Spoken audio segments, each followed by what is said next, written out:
Hello everyone and welcome back to my channel. This side Devanshi Divakar. So today we are going to discuss about the most important questions for KBS PRT interview.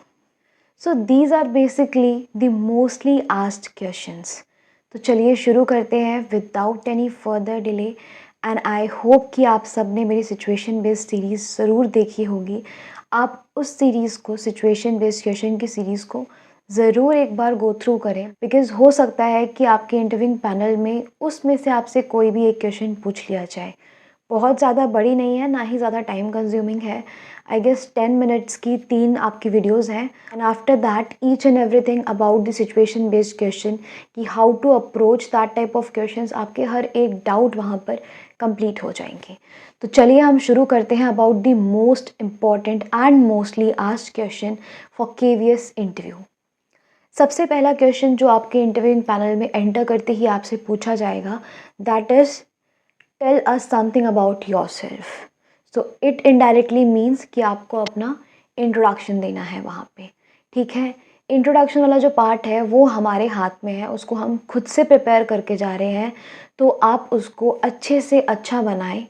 ठीक है, जितने अच्छे से आप prepare कर सकते हैं mirror के सामने खड़े होके बार बार प्रैक्टिस करिए, उस बार बार बोल बोल के अपने इंट्रोडक्शन को मिरर के सामने अपने आप को पूरा कॉन्फिडेंट बना लें, ताकि जिस दिन आपको इंटरव्यूइंग पैनल के सामने अपना इंट्रोडक्शन देना होगा उस दिन आप बिल्कुल भी हिचकिचाएंगे नहीं और अपना बेस्ट देंगे।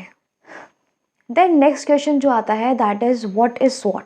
देखिए SWOT, स्वॉट का फुल फॉर्म होता है S is for strength, W is for weakness, O is for opportunities and T stands for the threat। अब देखिए आपको इसमें क्या बताना है बेसिकली कि आपकी क्या स्ट्रेंथ है एंड आपकी क्या वीकनेसेस हैं। आपकी जो भी स्ट्रेंथ है ना वो आप कुछ भी बता सकते हैं जो आपको लगता है कि आपको in the direction of teaching field help करेगी। जैसे कि मैंने कुछ अपने लिख के रखे थे at the time of my interview कि अगर मुझसे पूछा जाता तो मैं इनमें से कुछ बोलती।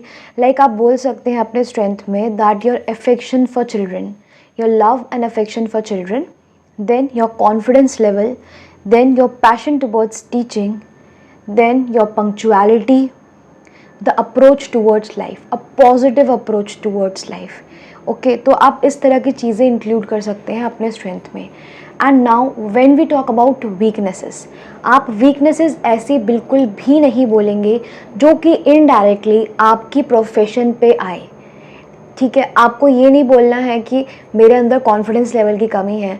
अगर आपके अंदर कॉन्फिडेंस की कमी है तो आप टीचर बन ही नहीं पाएंगे, बिकॉज अगर आपके अंदर कॉन्फिडेंस नहीं है तो आप 40 स्टूडेंट्स की क्लास के सामने खड़े होकर क्या बच्चों को पढ़ाएंगे, आप बोल ही नहीं पाएंगे। तो आप ऐसी वीकनेस ना चुनें जो आपको लगता है कि आप वहाँ पे वैलिडेट ना कर सकें। वीकनेस ऐसी बोलिए जो आप बता सकें कि हाँ मेरे अंदर ये वीकनेस है और उसको आप एक पॉजिटिव साइड में दिखा सकें। ये बोल सकते हैं कि I am extremely hard working. जब भी मैं कोई एक काम करती हूँ तो जब तक वो कंप्लीट नहीं हो जाता मैं उसको छोड़ती नहीं हूँ एट एनी कॉस्ट। ठीक है, एंड उसकी वजह से मुझे बहुत बार काफ़ी अपनी चीज़ें कॉम्प्रोमाइज़ करनी पड़ जाती हैं। तो आप इस तरह से कुछ ना जो आप वीकनेस बोल रहे हैं उसको थोड़ा सा पॉजिटिविटी के साथ बोलिए। ठीक है, ताकि वो इंटरव्यूइंग पैनल को भी बहुत ज़्यादा नेगेटिव ना लगे। वीकनेस कभी भी नेगेटिव तरीके से आपको फ्रेज नहीं करनी है अपनी। हमेशा अपनी वीकनेस को आपको पॉजिटिव साइड से ही दिखाना है, स्ट्रेंथ को भी एंड वीकनेस को भी। नेक्स्ट क्वेश्चन आपका आता है जो कि बहुत ज़्यादा पूछा जाता है in your interview, that is what will you do if a lesson doesn't work. अगर आपने कोई लेसन प्रिपेयर करा है और वो बिल्कुल भी ढंग से कम्युनिकेट नहीं हो पाया आपके स्टूडेंट्स को, तब आप क्या करेंगे। देखिए इन दैट केस आप क्या करेंगे, सबसे पहले आप एनालाइज करेंगे कि कौन सा पार्ट है जो बच्चों को ढंग से समझ में नहीं आ पाया और आपने क्या उस टाइम पे अपनी टीचिंग मेथडोलॉजी रखी थी एंड आपको उसको चेंज करने की कहाँ पे ज़रूरत है। नेक्स्ट चीज़, आप उसके अंदर कोई एक ऐसी इंटरेस्टिंग एक्टिविटीज़ इंक्लूड कर सकती हैं जो आपके स्टूडेंट्स को उस टॉपिक के लिए इंटरेस्ट जनरेट करें। अदर देन दिस आप अपने किसी भी एक सीनियर टीचर से इस बात पे डिस्कस कर सकते हैं because they have experience.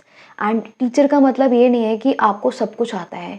Teaching का मतलब ये है कि it's a journey of learning new things each and every day, आप रोज़ कुछ नया सीखोगे, ठीक है। तो बिल्कुल भी किसी से पूछने में शर्माइएगा मत, आपको नहीं आ पा रहा है आप अपने एक्सपीरियंस टीचर से पूछेंगे एंड देन आप अपने उस लेसन प्लान को और अच्छे तरीके से मॉडिफाई करके लेके आएंगे ताकि वो चीज़ें बच्चों को समझ में आ सकें। नेक्स्ट क्वेश्चन जो बहुत ज़्यादा पूछा जाता है that is why do you want to join teaching as a profession. इसमें बेसिकली आपसे यही पूछना चाहते हैं कि आप टीचर क्यों बनना चाहते हैं, एंड इसके लिए मैंने एक पर्टिकुलर वीडियो भी बनाई हुई है अपने चैनल पे, आप चाहें तो वो जाके ज़रूर देखिए एंड आपको वहाँ पे बहुत ही एक अच्छा ब्रॉड पर्सपेक्टिव मिल जाएगा कि आप इस क्वेश्चन में किस तरीके से अपना आंसर करें। इस वीडियो का लिंक मैं अपने आई बटन में शेयर कर दूंगी, आप चाहें तो यहाँ से टैप करके उस वीडियो को देख सकते हैं इस वीडियो के ख़त्म होने पे। नेक्स्ट क्वेश्चन जो हमारा बहुत ज़्यादा पूछा जाता है that is responsibilities of a teacher. तो रिस्पॉन्सिबिलिटीज़ ऑफ अ टीचर में आप बहुत सारी चीज़ें ऐड कर सकते हैं, जैसे कि helping children for the brighter future, because teacher का वर्क ही ये है कि वो बच्चों को उनके उज्जवल भविष्य की तरफ लेके जाए।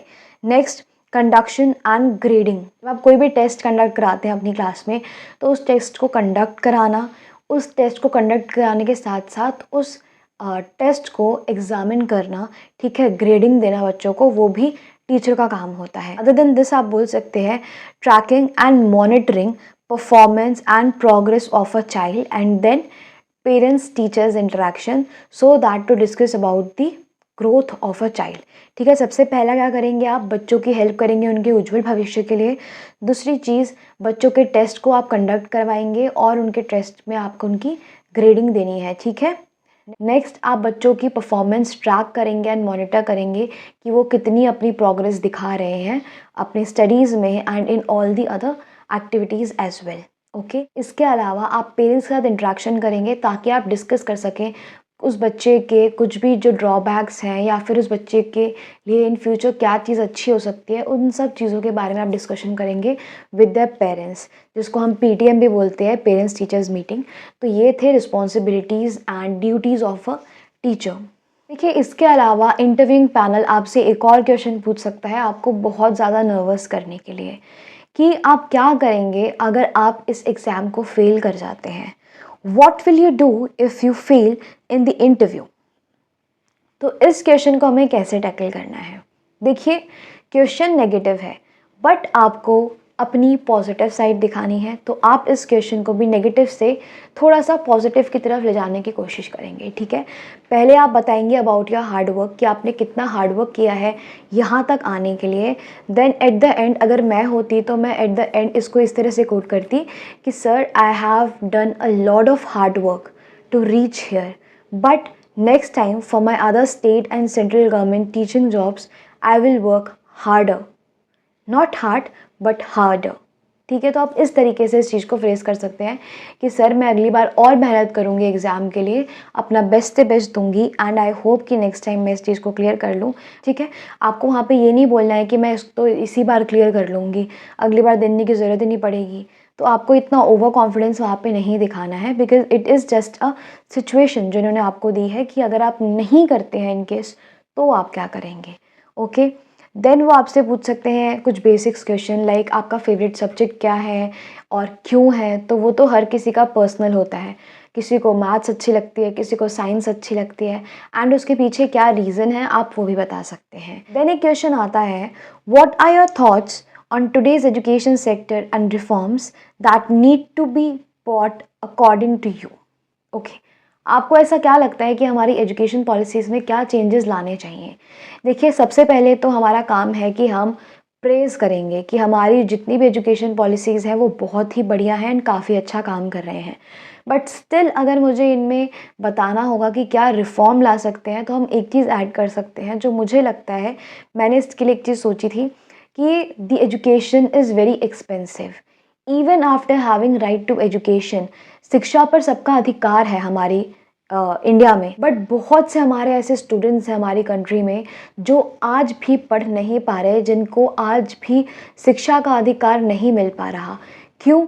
Because education is costly, very expensive in our country.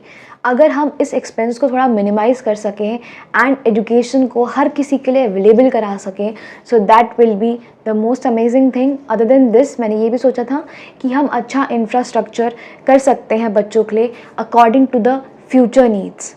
Okay, like technology is developing day by day, तो उस तरह से हम बच्चों के लिए कुछ चीज़ें न्यू लेके आ सकते हैं उनके स्कूल्स में, जिससे वो टेक्नोलॉजिकली एडवांस बने एंड वो बाकी हमारी जितनी भी वर्ल्ड है, हमारी जो भी कंट्रीज़ हैं, उनसे पीछे ना हट जाएं चीज़ों में, because our kids, our students are the future of a nation.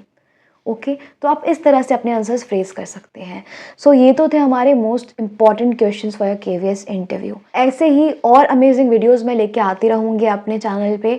अगर आप चाहते हैं आपको ये वीडियोस डेली मिलती रहे, so don't forget to like, share and subscribe to my channel, and don't forget to press the bell icon so that you will be notified with my upcoming videos. So पढ़ते रहिए, अच्छे से अपनी मेहनत करते रहिए। अगर आप चाहते हैं मेरा टेलीग्राम चैनल ज्वाइन करना, तो मैं कमेंट सेक्शन में आपको लिंक शेयर कर दूंगी, आप वहाँ से जाके मेरा टेलीग्राम चैनल ज्वाइन कर सकते हैं। सो तब तक पढ़ते रहिए। Tata, bye bye and keep hustling.